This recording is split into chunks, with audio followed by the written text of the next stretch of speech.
hundreds of earthquakes all the time in Japan. But now everybody's hyper focused because it's happening, and also you need to remember that the majority of these earthquakes have been like a low intensity earthquakes. Hey everybody, I'm Alan. I'm Nathan. And we are the J-Cast. The J-Cast. Oh, we were better again. Yeah. So Alan, what do we have in store in today's podcasts? Well, I've got some topics lined up, Nathan, for us to chat about. Topics that I've kept secret from you, which should be quite interesting. Ooh, I'm looking forward to it. And then there are some questions from previous streams that we can maybe answer towards the end. But shall we talk about ourselves first? Why don't you explain who you are, Nathan? I'm Nathan, Ninja Monkey, Happy Gaijin, and I make content traveling around Japan for tourists, giving travel tips and that sort of thing. Some people also call me the packing guy. You certainly are the packing guy, Nathan, in my mind. And I'm Alan, so I'm a meta content creator. So I create content for Facebook and Instagram and Threads mainly, using my meta glasses, wherever they are over there. And I walk around Japan and do lots of street photography, more Japan inspiration. So slightly different to Nathan, but we've both got a wealth of experience in traveling Japan. Yeah, and together we can help you with whatever. But this podcast is more about like trending topics and Japan, everything. So I'm looking forward to what Alan has in store for this one. You might not be saying that after this first topic, Nathan, so let's see how we go. Let's start off hard. Here we go.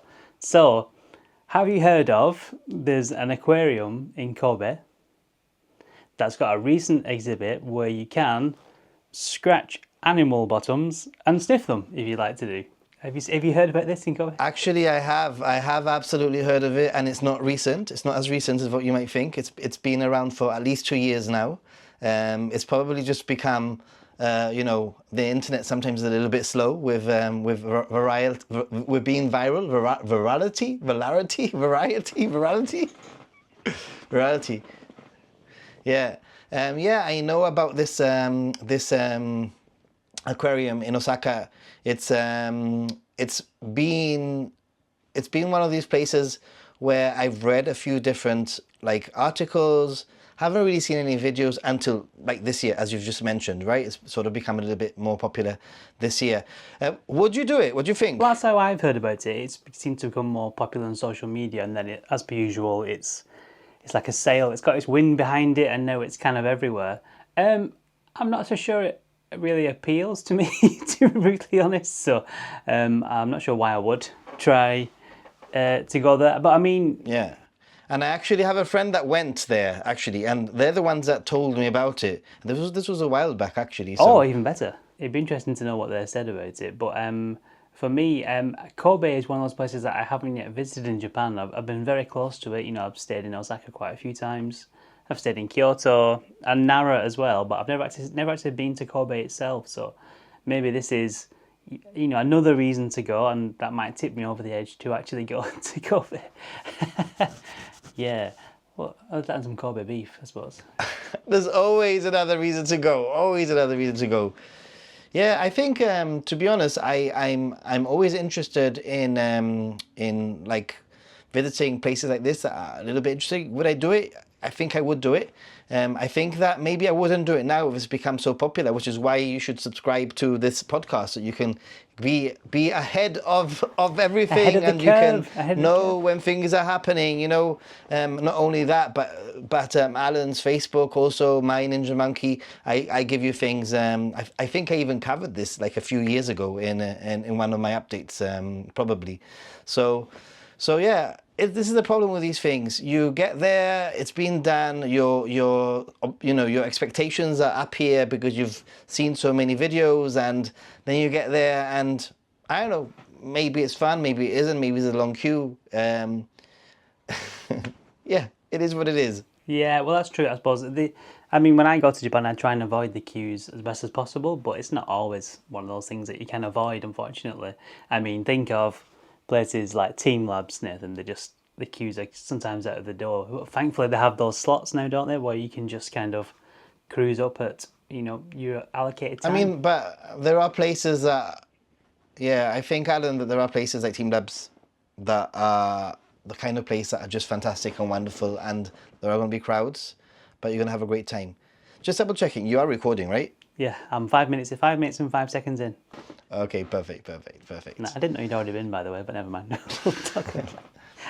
Yeah, in fact, anybody watching out there, if you have any random, weird, interesting museums, aquariums, zoos with interesting exhibits, let us know in the comments. I'm going to be traveling to Japan next week. Actually, this time next week, I'll be landing, just about landing in Japan.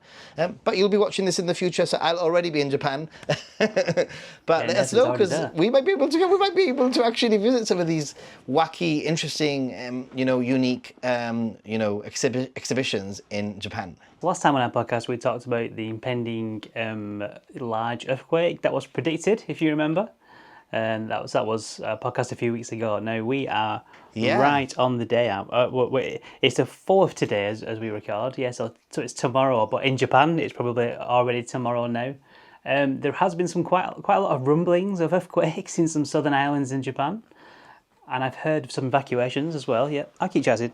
So I've heard of some evacuations there as well. So I wanted to know what you thought about that, Nathan. Do you think this is the precursor to some big quakes, or is it all a lot of hype that's happening at the moment in time? I'm not gonna lie, watching all this hype about all the 1,000 quakes in 2 weeks or whatever has sort of put me a little bit on edge in terms of like, is this true? Is it gonna happen? But at the same time, I think that when there's a spotlight on something, you notice more. It's like when you like bang your finger and your finger hurts, 100%. and you notice it, or when you have a mosquito bite and you just notice your arm a lot more. I think you got to remember that Japan is earthquake prone. There are hundreds of earthquakes all the time in Japan. But now everybody's hyper focused because it's happening, and also you need to remember that the majority of these earthquakes have been like a low intensity earthquakes. Yeah, quite low. Although I have seen some that are up near 5 though, which is obviously not massive for Japan, but I suppose for us it's quite high. It's quite high. But yeah, I mean the highest earthquake I've ever been in Japan was only like a 3, so it was relatively low. I was in a 6 point something, or 7, 6 point something or 7. I was in the quite scary. Yeah. Yeah, well, the one I was in was on the 1st of August, I think it was, in Kyushu, in Miyazaki. I think I messaged you, didn't I, at the time? Yeah. That was one of the ones that I had to message all my family and stuff, because it was one of the ones where the whole room shook. But it was kind of funny because you get an earthquake warning on your phone, and the earthquake warning says like seek shelter, and it says like go under a table. It actually says something like that on the phone. But I was staying in a ryokan, and in ryokan the tables are like really low to the ground, so it's like there was no way that I could go under a table. There was no tables. Yes.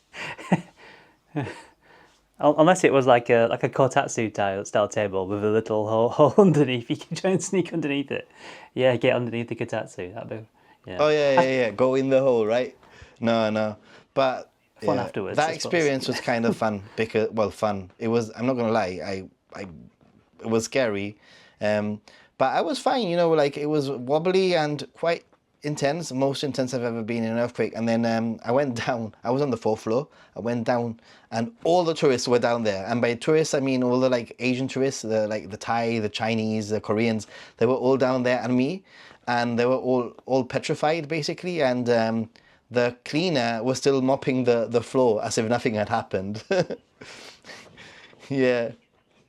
Oh yeah, and also there's a Korean guy who said, "Is this normal? Is this normal? Is this normal?" Yeah. He was having a panic attack. I'm like, "Don't worry, I thought you had earthquakes in Korea." And he's like, "No, we don't have earthquakes in Korea." So he went up to the reception desk and said, "Is this normal? Is this normal?" Like really super panicking, this guy. And the chandeliers were like rocking left to right quite a bit, and the guy from reception got the mop from the woman and put it up to stop the chandelier from rocking, like to calm the guy down a little bit. Nice. Yeah, I suppose that kind of happens, doesn't it?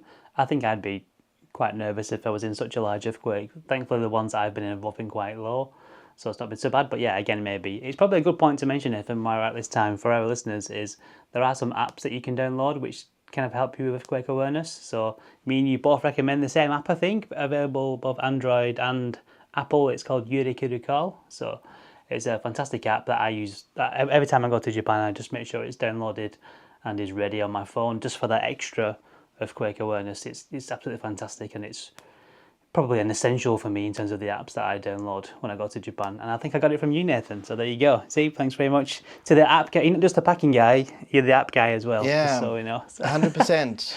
The Yurikuru Call is a great app, but I also wanted to mention, I'm not very sure how it works in Android, but with iPhone, if you change your region to Japan, once you change your region to Japan in the settings, you will get an extra setting at the bottom, which is government emergency alerts, where you can turn on. I think it's automatically on if you set your region to Japan, and you'll get the government warnings without the app also.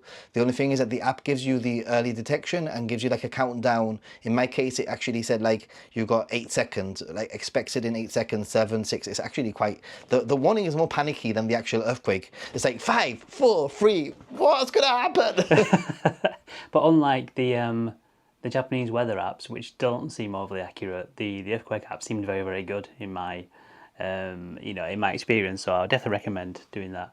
I thought I was woke up by an earthquake. I got a government warning whilst I was in Japan, maybe 2 years ago now, and I thought it was an earthquake. You wake up in the morning, oh, a government warning, and I think it was the North Koreans sending like a missile towards Tokyo or something. So thanks, guys. Cheers. I mean, we've got volcanoes and earthquakes and stuff. Obviously, missiles is another thing as well. So yeah, there's lots of reasons to put that that government alerts thing on your phone. So probably a good idea for us all. Just be ready, guys. I mean, seriously, Japan is a country which is earthquake prone. It has its earthquakes. Be ready, be aware, know what you have to do. And if you're near the ocean, then, scout the different tsunami evacuation sort of points. There's usually lots of signs, that kind of thing. And even in a hotel room, it's actually worth having an emergency bottle of water if you're going to be staying a few nights in a hotel, just in case. And one thing that I pack is actually, I have a new packing video out by the time you watch this, by the way, updated with all the things that I've taken out and things that I've added and that kind of things that were useless, and it's better, I think. But one of the things that I've said and I've added is to add a whistle to your backpack, just in case you're caught in something. I mean, I had it in an old video like years ago, but like not in the original packing video. So I've reintroduced it. I just forgot about it. So many packing videos from the packing guy. Yeah, I mean, it's a good point though what you mentioned. Depending on where you're going, you may or may not want to be more aware of like evacuation points and exits. I know a few months ago now. So it was April. I was in northern Japan, and I visited one of the most beautiful places I've ever been to Japan, which is Matsushima Bay. Beautiful place in Tohoku. But again, that's right on the sea, of course. Again, I learnt it from you, Nathan. Thanks very much. I was trying to do all the three, amazing views. Matsushima Bay, Amano Hashidate, and it's Miyajima is the third one, I think. Is it Miyajima, the third one? Yeah, Miyajima. So you've done the 3 of them then now, no?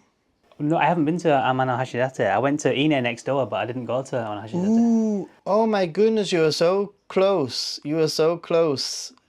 I literally drove for 4 hours in one direction from Osaka straight across the spine of Japan to the north of Kyoto Prefecture, and I didn't go to Amano Hashidate. But it's my fault. Doesn't matter. You got a reason to return.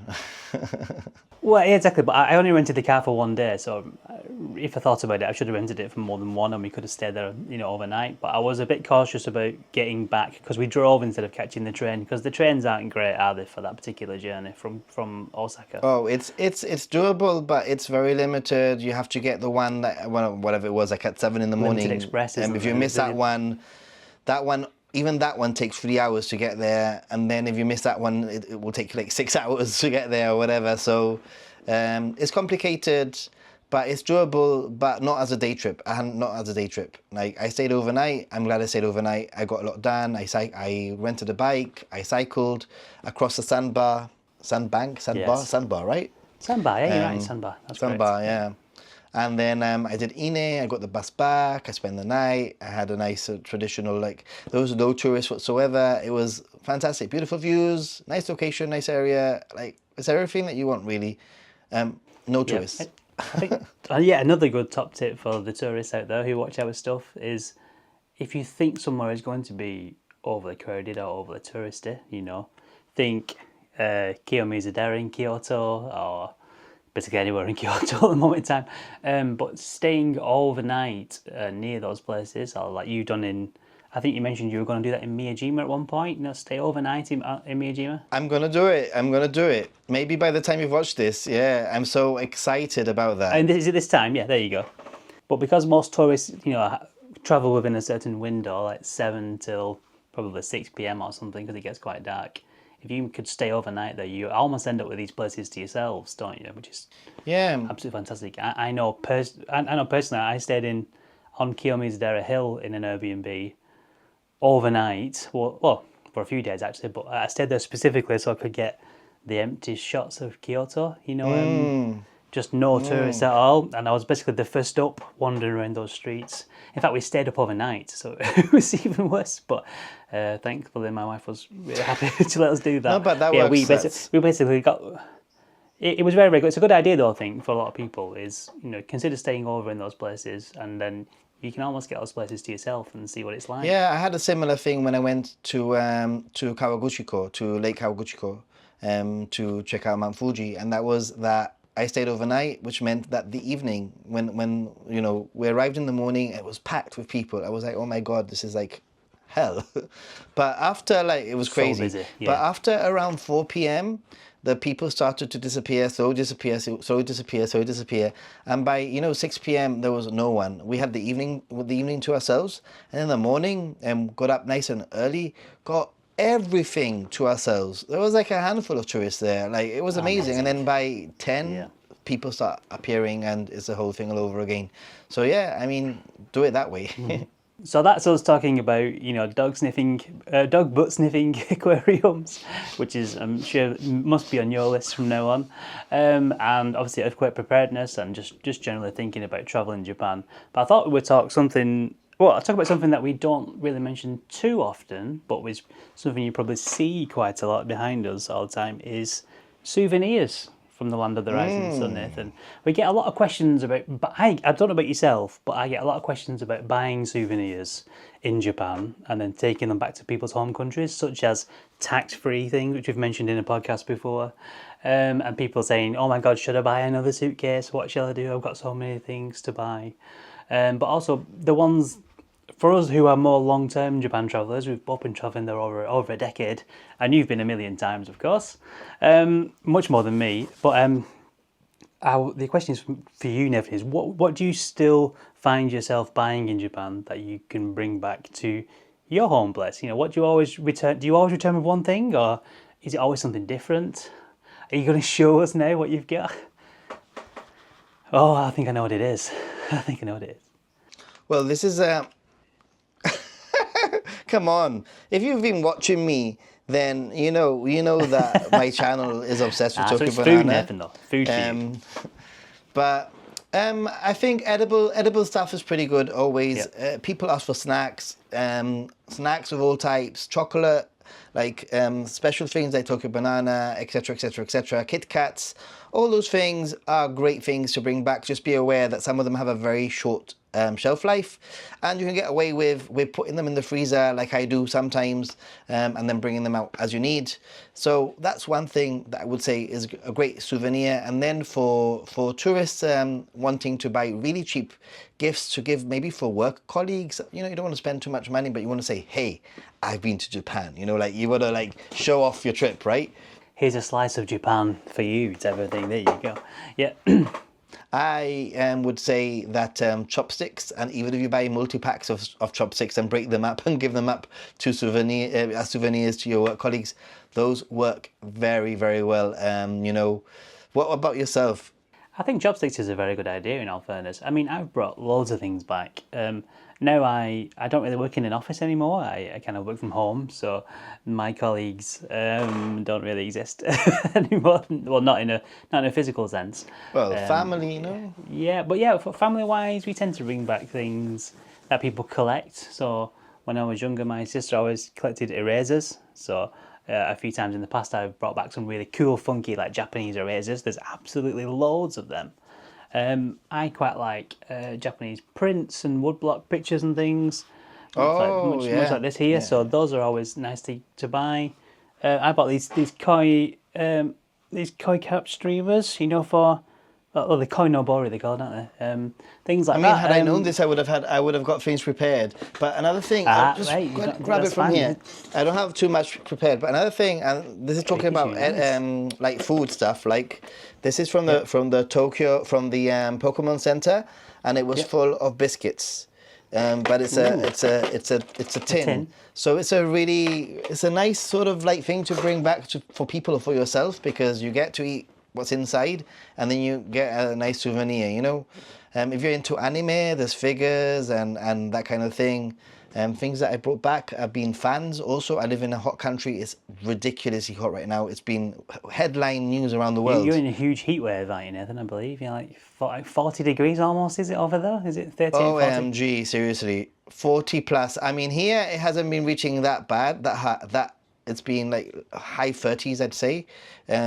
But nearby, like near in this area, it's been like 46. Wow, that's unbelievable. I mean, it must be hot there because where I am in Europe, which is a wet and windy hill, which is literally raining outside quite now, it's been almost 30 degrees it? here. Yeah, it's raining here now.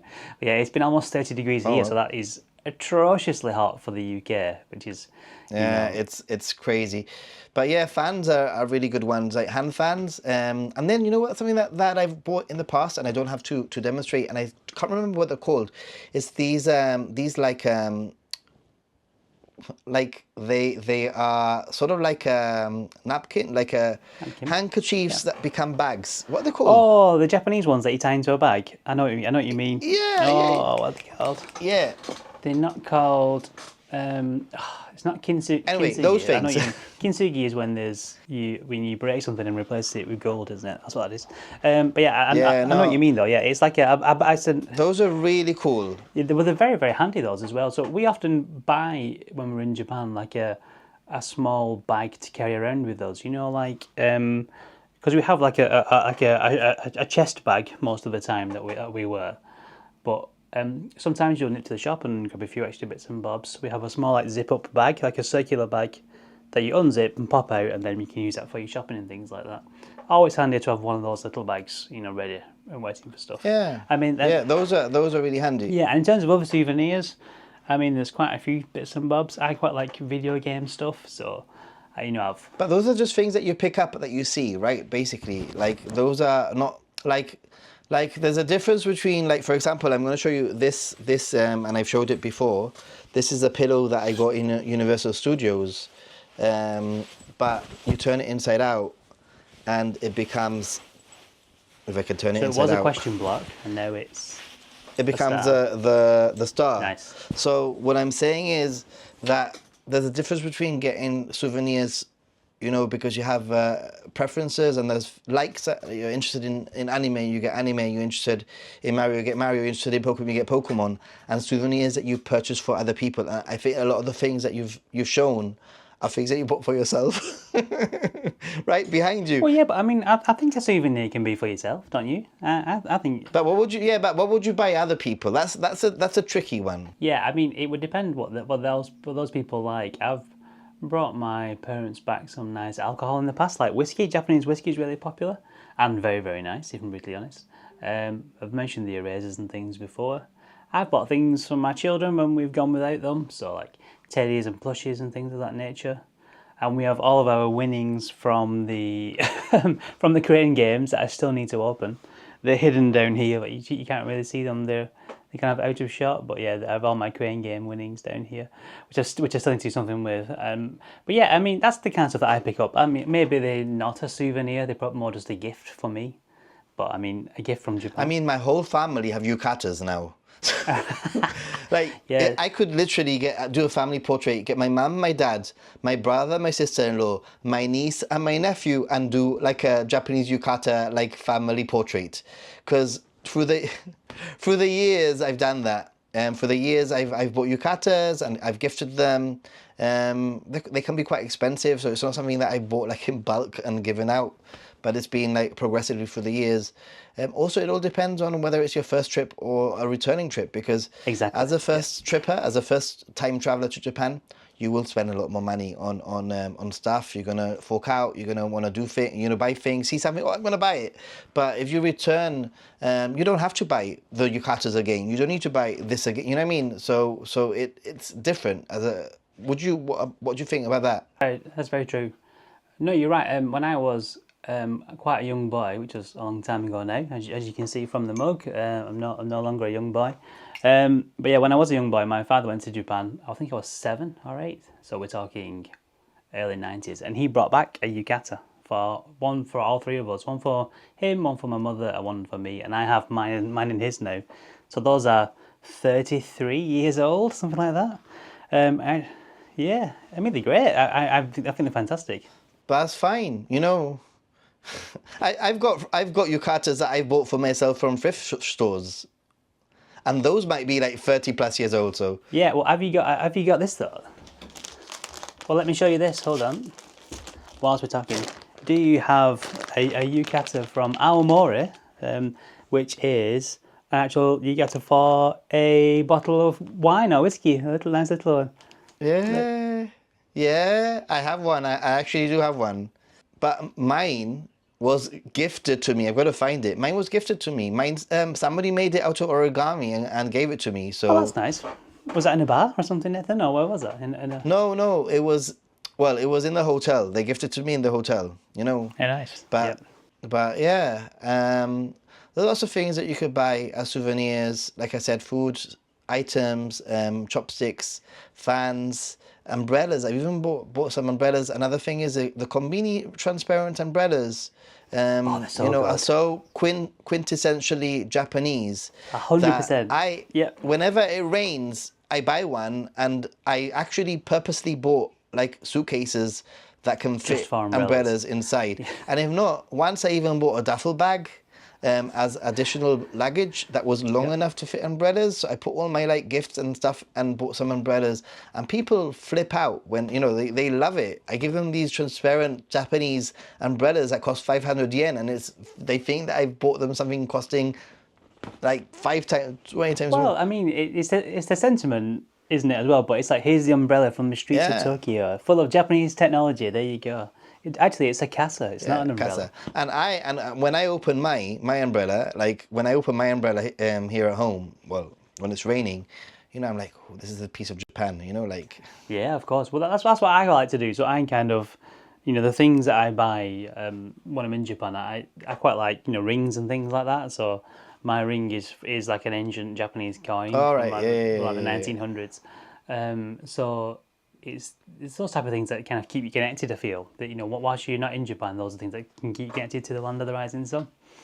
So yeah, I quite like that. Yeah, I mean, I've also bought the like, obviously I bought things like prints, like you've mentioned. I bought sake cups. Those are pretty cool. Nice. Sake cups are really good. Sake kits are pretty good gifts. The wooden ones, the square wooden cups. Yeah. Yeah, the wooden ones, or even ceramic ones. Depends also where you travel in Japan. You know, some places are famous for certain things, and you're gonna want to buy some ceramic from, for example, Dottori, or that area there, which is famous for ceramics, you know, so you get yourself ceramics from there.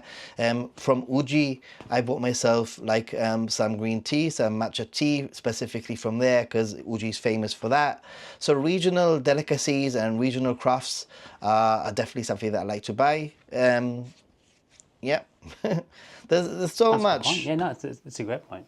Yeah, that's something that probably has been lost a little bit here in the UK, but Japan has those towns and cities that still specialise in certain things, and in the UK that's probably not as much as it used to be. So I quite like visiting somewhere and buying the thing that it's famous for, like denim, for example, in Kuroshiki and places like that. Yeah, so it's quite an enjoyable thing to do. Although I didn't buy any this time, I must admit. But maybe in the future. I'm going now, and I'm considering it, but at the same time it's the middle of summer, so it might be too hot for me to even think about buying anything denim. You know what I mean? That's the problem.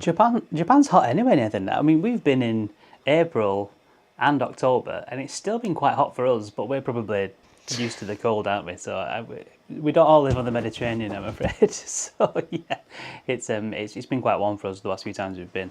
So yeah, I mean that's been the chat. I think. Shall we move on to some questions if that's okay from that previous stream? Yeah, let's do it. What do you have to say? By the way, don't forget that you have any questions about anything, just put them down in the comment section. We'll get around to them in a future stream, and we'll mention you, and you'll get your moment of glory on the internet. So yeah, questions from previous streams. We had a really regular viewer of ours, a guy called Jim Ross. Thanks, Jim. Love you, Jim. Jim mentioned Hi, Jim was Jim. replying to our conversation about Airbnbs, Watch which the was our last last stream, stream, and the absolute nightmare I had in an Airbnb. And Jim put quite an interesting. Yeah, please watch the last stream to see my Airbnb nightmare. But Jim said quite an interesting question or statement in there, which was he thinks if it's just for a few days, he thinks Airbnb is not a good shout. But if it's longer than that, it is. So do you have like an ideal number of days where you would start to consider an Airbnb? I mean, I'm a really regular Airbnb user, aren't I? So, but you're a regular hotel user, Nathan. So is there a crossover point or something? I am. I think it's very different. As a solo traveler, also a little bit different. But I mean, I would only consider Airbnb long term, and by long term I mean like spending more than 2 weeks in one place. That's in one place. That would be for me, long term. Anything under 2 weeks, I think I would be happy I think in that's a a hotel. fair point. And I think as a regular, to be honest, or maybe 10 days, 10 or 11 days in a hotel is fine. After that, maybe. But at the same time, I've only had one Airbnb experience really. But at the same time, I feel that if I was in an Airbnb long term, it would just get messier and messier and messier and messier. And and with a hotel, I would probably rather spend like 10 days in one hotel and then move to another hotel in another area, even within the same city, and have my sheets changed, my towels cleaned, and have everything like at my disposal without having that mess at the end of the like month stay. yeah. So I don't think it's a number of days problem. I think it's like a party size problem. So, if you're probably traveling with two of you, is that good enough? Or if you're traveling with 6 people, for example, then an Airbnb probably makes sense. I mean, I generally travel in a party of 4 most of the time, which is me and my family. And for us, an Airbnb makes financial sense, definitely. But then all the woes that come with Airbnbs appear. Yeah. So, yeah. Yeah, it works. If it works for you, it works for you. I've said it a million times on all of my streams and etc. that there is no one way of doing Japan, and one of the beautiful things about travel is that you can try different things. And I know that recently you've been trying hotels, and you've sort of like started to like the whole hotel thing. For me, it's very difficult to try Airbnbs on my own because it's just not feasible. Because I can find a hotel for the same price or cheaper, without having to organize anything with a host, and just be able to get to the hotel and check in and. No, you know what I mean? I think it actually lends itself really well to solo travel in Japan, doesn't it? Japan's set up really well for solo travelers anyway. It feels like that from my perspective. Yeah. And then hotels are just so good. Even a 3-star hotel in Japan is still fantastically good. The one that we stayed in Morioka for a little over, or just under a week. Oh, it was 7 days we stayed in that hotel in Morioka. It was absolutely fantastic. You still need to try business hotels. Yeah, no, I mean that was a very good hotel though. Sorry, it was a 3-star hotel, but it was very good, is what I'm trying to say. And I'm staying in a very crazy mix of hotels in this trip. I'm staying in a really nice ryokan in Kyoto, like proper traditional ryokan for like a few days, which is quite expensive. But it's my birthday sort of week sort of trip there in Kyoto. And then a lot of the other hotels are a mixture from Western style to like, I'm even staying, God forbid, I'm not looking forward to it at all, in a hostel. Oh, yikes. That may not be fun. Because unfortunately, one of the places that I'm going to is so remote that there were no hotels. So the only accommodation that I could find was a guest house. I was like, okay, well, it doesn't matter. Okay. I'll do it. Well, sometimes it's the price you've got to pay for traveling to these remote places. Try it. And I will try Airbnb in Japan at one point. I will. I promise. I promise I will. Yeah, I've tried hotels now, so you got to hold up your end of the bargain. I think that's how it works. Exactly. But yeah, I mean, I've stayed in some really nice hotels in Japan as well. But like I said, it depends what you want to do, isn't it, with your holidays? But I think there's no hard and fast rule, and for different people, the amounts of days or the amount of people you travel with, that'll probably be more. That'll be more of a relatable experience for them. So you know, like I said, for me, I'm not really that bothered. I can stay in an Airbnb for 2 days. I'm fine. But I am trying hotels now, and I am enjoying them, especially the cleaning element, like you said. No cleaning to do, and someone can do your sheets and fresh towels. Yes, please. Hotel. Let us know, by the way, if you're watching, would you say Airbnb or hotel? Let's have a battle down in the comment section. Airbnb or hotel? Let's see who wins, right? We'll solve this once and for all. I'm sure we will. Battle of the accommodation. But yeah, I think that's time, Nathan, to be honest. We've had a good chat for over half an hour. Everything's gone well so far. The comments were great, so thanks very much for your comments, guys. Like I said, besides the Airbnb versus hotel battle, please make sure you write something in the comments, even if it's just a hello. It's nice to speak to our commenters, and we're really trying to make this podcast grow. We're trying to make it into a thing. So press like, press subscribe, press all that good stuff. But yeah, before we go, and check out our socials. Check out Alan. Check out mine, and all that. Yeah, that's fantastic. We'll make sure we put a link in the comments to our socials. We both have a link tree, don't we, Nathan? So we can both put our link trees in. So yeah, so there you go. So but that's time to wrap up. So let's try and do this again, Nathan. Come on, let's try and get our timing right for once. Okay. Okay. So we've been the JCast. So I've been Alan. And I've been Nathan. And we've been the JCast. Yeah!